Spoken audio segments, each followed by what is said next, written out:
અત્યારે હાલમાં એક ભાજપની નીતિ વિશે તમને કહું. આ સમય આપ્યો છે તો કહી દઉં ને. આપણે મારા ગામની અંદર મેં કાલીતરાવાડી ગામનો રહેવાસી છે. એક નાનકડો ખેડૂત છે અને મારો વ્યવસાય છે. એક નાનકડી દુકાન ચલાવું છું અને છેલ્લા ઘણા સમયથી આમ આદમી પાર્ટી સાથે સંકળાયેલો છું. ઘણા સમયથી જ્યારે આમ આદમી પાર્ટીની અહીંયા આગળ શરૂઆત થઈ ને ત્યારે ગુલાબસિંહ પ્રભારી હતા તારનો મેં એમની જોડે સંકળાયેલો. ત્યારબાદ અમારા રમણભાઈને અમે લાવ્યા, ત્યારબાદ અર્જુનભાઈને લાવ્યા. આમ કરીને અમે ધીમું પછી બધા અમારું મોટું થતું ગયું. આજે મને દેખાય પણ છે. તો અમારા નાનકડા ગામમાં એક નાનકડી પંચાયત હોય એમાં 4 ગામનો સમાવેશ થાય છે. એનામાં પણ 25 લાખ રૂપિયાનું કૌભાંડ. હવે હાલમાં મેં પીડીઓ સાહેબને મળ્યો અને કીધું કે આ ભાઈ એક જ ખાતામાં 11,31,000 રૂપિયા કઈ રીતના ગયા આ સભ્યના છોકરાના ખાતામાં? તો પીડીઓ સાહેબ કે આની તપાસ કરી.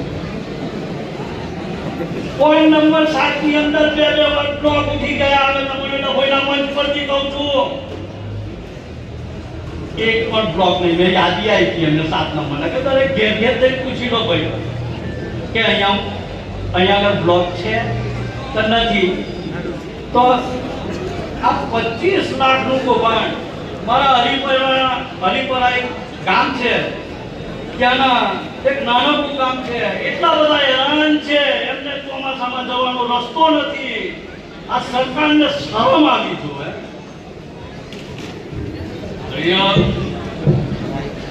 વડોદરા શહેર પ્રમુખ અને ઈસ્ટ ઝોન પ્રભારી આમ આદમી પાર્ટીના આવી ગયા હોય તો સ્ટેજ ઉપર આવી છે. નમ્ર વિનંતી. અશોકભાઈ ઓઝા ઈસ્ટ ઝોન પ્રભારી અને વડોદરા શહેર પ્રમુખ આવી ગયા હોય તો સ્ટેજ પર આવી છે. હા, તો તે ગામમાં અમારી આમ આદમીની ટીમ, અમારા વકીલ સાહેબ અને બધા એક ટીમ એમની મુલાકાતે ગયા. આટલા કીચડમાં ગયા ને આમ આદમી પાર્ટી એક આ નાના માણસોની પાર્ટી, એટલા નાના માણસોની એક વેદના સાંભળી અને આ વેદના અમે જોઈ તો એમને તમે કોઈ કલ્પના ના કરી શકો એવી એમની સ્થિતિ હતી, દયનીય સ્થિતિ. એમને ચોમાસામાં ખાવું હોય તો પણ કઈ દુકાને લેવા જાય, ગામમાં દુકાન પણ નહીં. આવી સ્થિતિમાં આ લોકો રહે અને અમારી ટીમે એમને જ્યારે એ કર્યું અને પેપરમાં જ્યારે જોયું તો ભાજપ વાળા તરત જ ગયા ને 2 કરોડ રૂપિયા રોડ મંજૂર કરી દીધું. જો આમ આદમી પાર્ટીની જોઈ ખાલી ગયા એમાં 2 કરોડ રૂપિયાનું રોડ મંજૂર થઈ જાય. તો એવી જ રીતે અમારા કંઠેશ્વર ગામની સ્થિતિ છે. હવે ટૂંક સમયમાં મેં કંઠેશ્વરની મુલાકાત લીધી હતી. ત્યાં વર્ષોથી એ ગામ પેટમાં ફેરવાઈ જાય છે. વારંવાર તમારી ટીવીના સમાચારોમાં આવે છે. 15 વર્ષથી મેં ટીવીમાં જોઉં છું. દર વર્ષે 5 વાર તો 1 વર્ષમાં આવતું હોય. હવે આવા સમયમાં જો આપણે ભાજપ વાળાને પૂછીએ કે ભાઈ 15 વર્ષ લગીને તમારે શું કર્યું? અને નાનું કામ નથી કંઠેશ્વર, બહુ મોટું કામ છે અને તેનામાં 1000 મત છે. એ 1000 મત લેવા માટે આવે અને જો કદાચ નદી આવી જાય તો એ લોકો છે ને વોટ પણ મૂકે. મને તો એવું લાગે વોટ પણ મૂકે અને જો કદાચ મતદાન અપાય કરવો ને તો વોટમાં લઈ ગયા. પણ અમારા આ કંઠેશ્વર મારા ભાઈઓની એવી સ્થિતિ છે કે પુલના ઠેકાણા નહીં. 36 કરોડ રૂપિયા મંજૂર થઈ કાગળ પર. 36 કરોડ રૂપિયા કાગળ પર મંજૂર થઈ ગયા.